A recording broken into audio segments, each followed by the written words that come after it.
오늘 저에게 주신 하나님 말씀은 시편 43편 1절에서 5절의 말씀입니다. 하나님이여 나를 판단하시되 경건하지 아니한 나라에 대하여 내 송사를 변호하시며 간사하고 불의한 자에게서 나를 건지소서. 주는 나의 힘이 되신 하나님이시거늘 어찌하여 나를 버리셨나이까? 내가 어찌하여 원수의 억압으로 말미암아 슬프게 다니나이까? 주의 빛과 주의 진리를 보내시어 나를 인도하시고 주의 거룩한 산과 주께서 계시는 곳에 이르게 하소서. 그런즉 내가 하나님의 제단에 나아가 나의 큰 기쁨에 하나님께 이르리이다. 하나님이여 나의 하나님이여 내가 수금으로 주를 찬양하리이다. 내 영혼아 내가 어찌하여 낙심하며 어찌하여 내 속에서 불안해하는가? 너는 하나님께 소망을 두라. 그가 나타나 도우심으로 말미암아 내 하나님을 여전히 찬송하리로다. 아멘. 저는 이 시간 여러분과 함께 어찌하여 낭망하며 하는 제목으로 은혜를 나누고자 합니다. 우리나라의 역사는 한마디로 말해서 순환의 역사라고 할 수가 있습니다. 기원전의 경우는 한나라에 의한 고조선의 멸망으로 시작하여서 삼국시대에는 수나라와 당나라의 침략을 받았고, 고려시대에는 거란족과 몽고족의 침입으로 순환을 당하고, 조선시대에는 청나라와 일본에게 침략을 받았습니다. 선조 임금 때 임진왜란이 일어났고 20세기에 들어서는 일제치하에서 36년간 치욕의 세월을 보냈으며, 광복 이후에는 다시 6.25라고 하는 동족 상잔의 참담한 비극을 경험했습니다.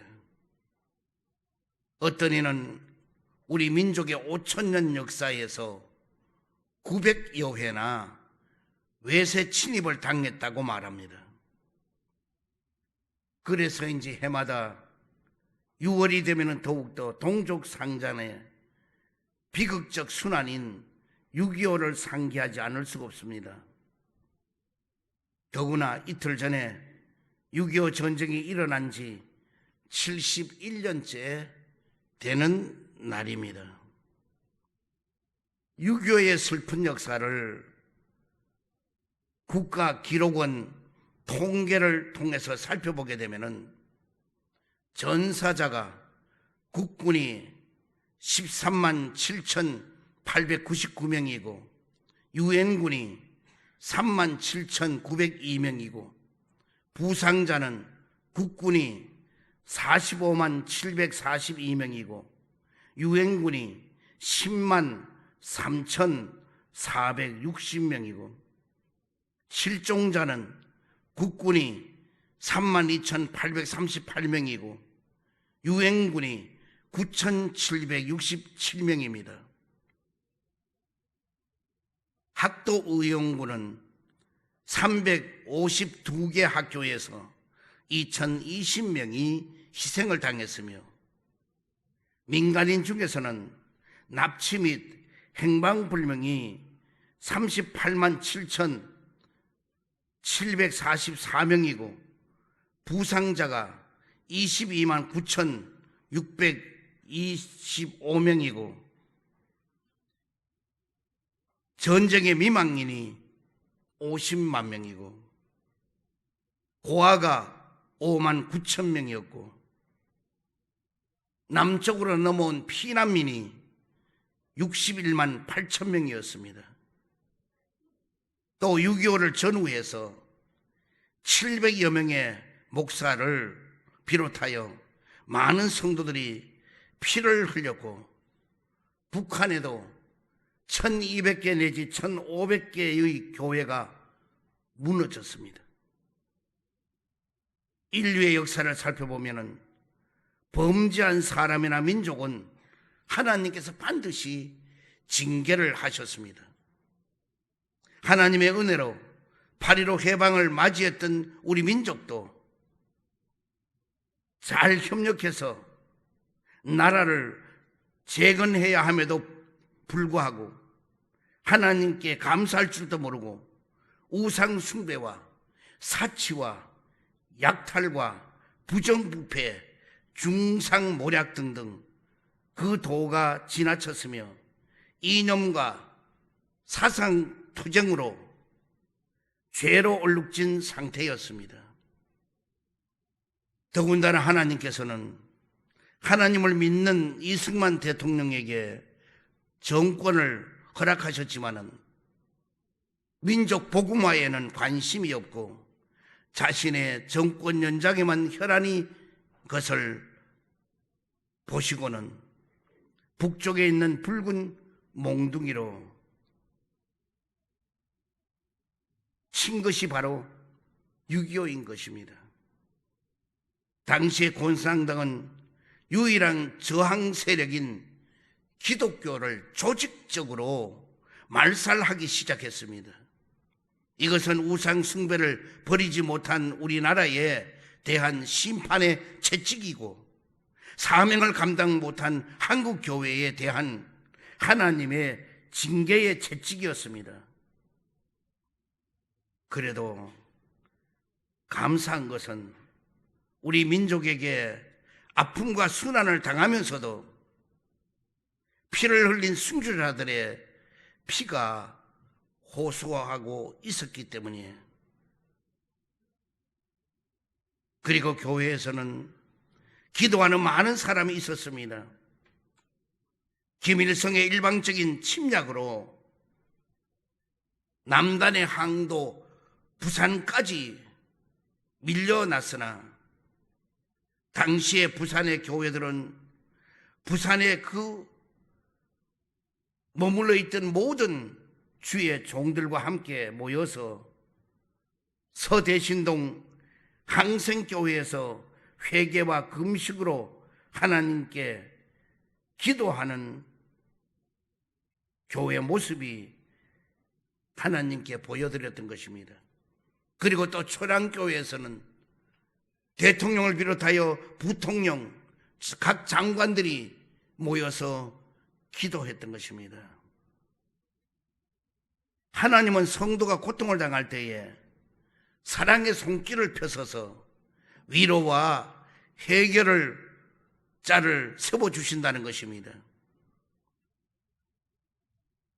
유엔 안전보장이사회에서 결의로서 16개국의 유엔 연합군이 우리의 위로자가 되게 하셨습니다. 또한 수많은 세계 단체들이 십자가의 사랑을 가지고 이 땅에 와서 고아원을 짓고 모자원을 세우고 양로원을 세우고 학교를 세우고 병원 등을 세웠습니다. 그래서 이 6.25 참전 16개국이 미국, 프랑스, 영국, 네덜란드, 벨기에, 룩셈부르크, 캐나다, 필리핀, 태국, 뉴질랜드, 호주, 콜롬비아, 남아프리카 공화국, 에티오피아, 터키, 그리스 이래서 16개국이 젊은 청년들을 이렇게 파병을 해서 저희들에게 이 나라를 지키고 또 이 땅 위에 그들이 피를 흘리고 장렬하게 죽음까지 하셔서 이 땅에 그 시신이 어디 파묻혀 있는지도 모를 정도로 되어지고 지금 있습니다. 또한 의료 지원으로는 5개 나라가 스웨덴, 덴마크, 인도, 노르웨이, 이탈리아 이렇게 해서 그들은 많은 의료 지원을 했습니다. 우리 민족은 6.25의 고난을 통해서 직간접적으로 그리스도의 사랑을 체험할 수 있는 은혜를 입게 된 것입니다. 이와 같이 시대를 막론하고 고난받는 자를 위해서 고난의 자리에 보냄을 받은 사람은 참으로 복된 사람인 것입니다. 그 결과 한국도 이제 사랑을 나누어 줄 만큼 성장을 했고 우리의 생활도 남을 도와줄 수 있을 만큼 인정이 되어가고 있습니다. 또 안정이 되어가고 있습니다. 하나님께서는 우리 민족을 긍휼히 여겨주셔서 교회도 많이 부흥도 되고 경제적으로 2020년 IMF 통계로 국내 총생산 GDP는 세계 10위권에 진입을 하고 그리고 1인당 소득 수준은 G7에 오를 정도로 전망하고 있습니다. 통계청 자료에 의하면 1960년도에 79불이었으나 2019년도의 시점에서는 428배에 오른 수준이라는 것입니다. 지금 우리가 계산한다면 지금으로 봐서 1인당의 소득이 3만 3천 불에서 3만 4천 불에 가까운 소득을 할 정도로 발전을 가져왔습니다.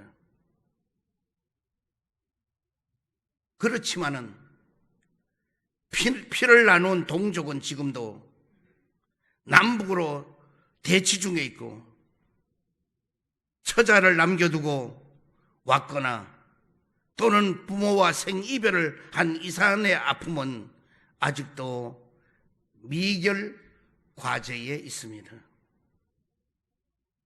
그러면 첫 번째로 우리는 악인의 일시적인 성공으로 낙심하지 말라는 것입니다. 의로운 자가 복되게 사는 것은 하나님의 원칙이고 또한 세상 순리이기도 합니다. 그런데 불의한 자가 악한 자들이 더 잘되고 성공하는 것처럼 보일 때가 있습니다.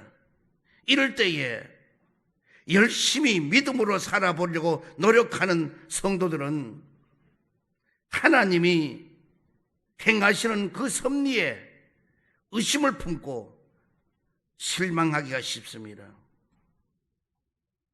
하나님이 살아계신다면 어쩌면 이럴 수가 있는가? 이럴 수가 없을 텐데 하나님이 어찌하여 이런가 하고 낙심을 합니다. 그러나 악인의 성공은 일시적일 뿐인 것입니다. 그래서 예레미야 선지자는 악한 자의 길이 형통함은 무슨 까닭입니까? 하고 질문을 했는데 자답하기를 죽일 날을 예비한 양과 같다고 했습니다. 또한 사도 베드로는 베드로전서 2장 19절 이하에도 부당하게 고난을 받아도 하나님을 생각함으로써 슬픔을 참고 선을 행함으로써 고난을 받으면 이것은 하나님께서 아름답게 보는 고난이라고 말씀하셨습니다. 그러므로 우리 고난을 당할 때에 예수 그리스도만 생각하기를 바랍니다. 죄 없는 몸으로서 욕을 당하시되 욕함이 없으시고 고난을 받으시되 위협하지를 아니하시고 모든 것을 공의의 하나님께 맡기셨던 걸 볼 수 있습니다. 그러므로 로마서 12장 19절에 원수를 갚는 것은 하나님께 있다는 것입니다. 그러므로 원수 갚는 걸 하나님께 맡기라는 것입니다.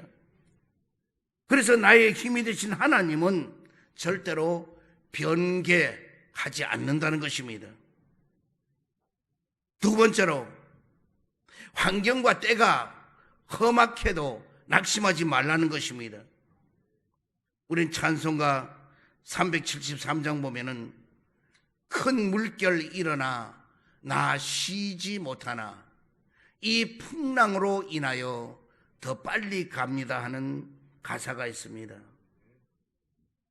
하나님께 있어서 풍랑은 배의 항해를 더디게 하는 것이 아니라 오히려 더 빨리 가게 하는 도구가 되시는 것입니다.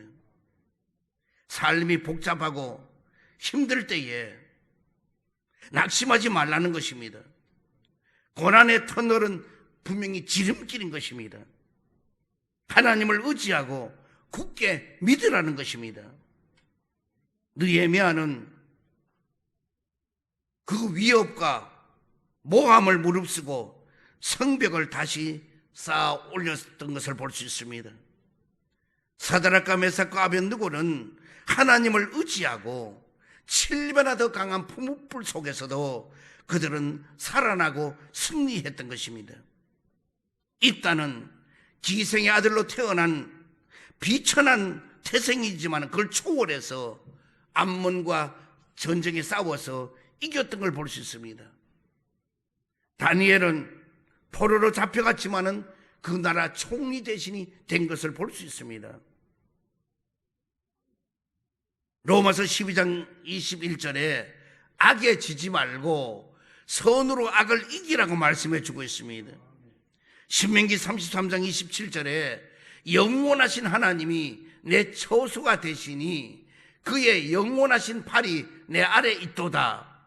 그가 내 앞에서 대적을 쫓으시며 멸하리다 하시도다라고 말씀해 주고 있습니다. 시편 56편 11절에 내가 하나님을 의지하여 싸운즉 두려워 아니하리니 사람이 내게 어찌하리까라고 말씀해 주고 있습니다. 히브리서 11장 38절에 이런 사람은 세상이 감당하지 못하느니라고 말씀하고 있는 것입니다. 로마서 8장 38절에 내가 확신하노니 사망이나 생명이나 천사들이나 권세자들이나 현재일이나 장래일이나 능력이나 높음이나 깊음이나 다른 어떤 피조물이라도 우리를 우리 주 그리스도 예수 안에 있는 하나님의 사랑에서 끊을 수가 없다고 말씀해 주고 있는 것입니다. 오직 믿음으로 넉넉히 고난을 이길 수가 있는 것입니다. 그러므로 로마서 5장 3절 이하에 우리가 환난 중에도 즐거워하나니 이는 환난은 인내를, 인내는 연단을, 연단은 소망을 이룰 줄 알미로다고 말씀해 주고 있는 것입니다. 히브리서 10장 35절에 그러므로 너희 담대함을 버리지 말라. 이것이 큰 상을 얻게 하느니라고 말씀하고 있는 것입니다. 오늘 우리는 담대함을 버리지 말고 큰 상을 얻는 여러분 되기를 주의 이름으로 축원드립니다. 세 번째로 속히 응답이 없다고 해도 낙심하지 말라는 것입니다. 통일이 속히 안 되어도 우리는 하는 일들이 예수 그리스도를 위한 일이라고 한다면은 필경에는 성취되고 그리고 반드시 결실이 맺어지게 되는 것입니다. 에스더 4장 15절에 보면 모르드게와 에스더는 밤낮 3일을 먹지도 아니하고 마시지도 아니하고 그리고 그는 신앙적인 용단과 지혜로서 몰살당할 수밖에 없는 하만의 계계를 그는 이기고 결과적으로 승리했던 걸 볼 수 있습니다. 고린도후서 4장 8절에 보면은 우리가 사방으로 우겨싸움을 당하여도 쌓이지를 아니하며 답답한 일을 당하여도 낙심하지를 아니하며 욥기서 23장 10절에 보면은 그러나 내가 가는 길을 그가 아시나니 그가 나를 단련하신 후에는 내가 순금같이 되어 나오리라고 말씀해 주고 있는 것입니다. 빨리 응답을 바라고 조급한 생각 끝에는 낙심하기가 쉽지만은 인내하는 사람에게는 복을 주신다는 것입니다. 아무리 지금 이 사회가 무질서하고 미래의 전망이 점점 어둡다고 말하고 현재 형편이 너무너무 어려워도 그리고 악인이 더 잘 되는 것 같이 보여지더라도 하나님은 너가 어찌하여 낭망하느냐고 지금도 말씀하고 있는 것입니다. 모든 것을 하나님의 수중에 지배하고 있음을 생각하게 될 때에 우리는 낙심할 까닭이 전혀 없는 것입니다. 또 지금에 와서는 코로나 바이러스 19가 변형되어서 이제는 더 전염의 속도가 빨라지고 지나가는 사람과 14초만 되어도 전염이 된다는 이 무시무시한 소리들이 들려옵니다. 옵니다. 그러나 여러분, 나는 절대로 낙심하지 말기를 바랍니다. 히브리서 6장 12절에 약속의 기업을 믿으라고 말씀하고 있습니다. 로마서 15장 4절에 소망을 갖고 살아라고 말씀하고 있습니다. 야고보서 1장 12절에 시험을 참는 자가 복이 있다고 말씀해 주고 있는 것입니다. 누가복음 18장 1절에 항상 기도하고 낭망치 말라는 것입니다. 이사야 7장 4절에 두려워 말며 낙심하지 말라는 것입니다. 에베소 3장 13절에 환난에 대하여 낙심하지를 말라는 것입니다. 갈라디아 6장 9절에 선을 행하되 낙심하지 말지니, 그리고 포기하지 아니하면은 때가 이름에 거두리라고 말씀해 주고 있습니다. 잠언서 24장 16절에 의인은 7번 넘어져도 8번 일어나게 하여 주신다는 것입니다. 그러므로 우리는 어떤 일이 있어도 낙심하지 말아야 돼요. 낙심하는 일은 사탄 마귀가 주는 것이고, 인내하고 나아가는 길은 하나님이 주시는 능력입니다. 악인의 일시적으로 성공을 보고 낙심하지 말라는 것입니다. 환경의 때가 아무리 험악해도 낙심하지 말라는 것입니다. 속히 응답이 없다고 해도 낙심하지 말라는 것입니다. 그럴 때 여러분, 나에게 점점 좋은 일이 넘쳐나게 될 줄 믿습니다.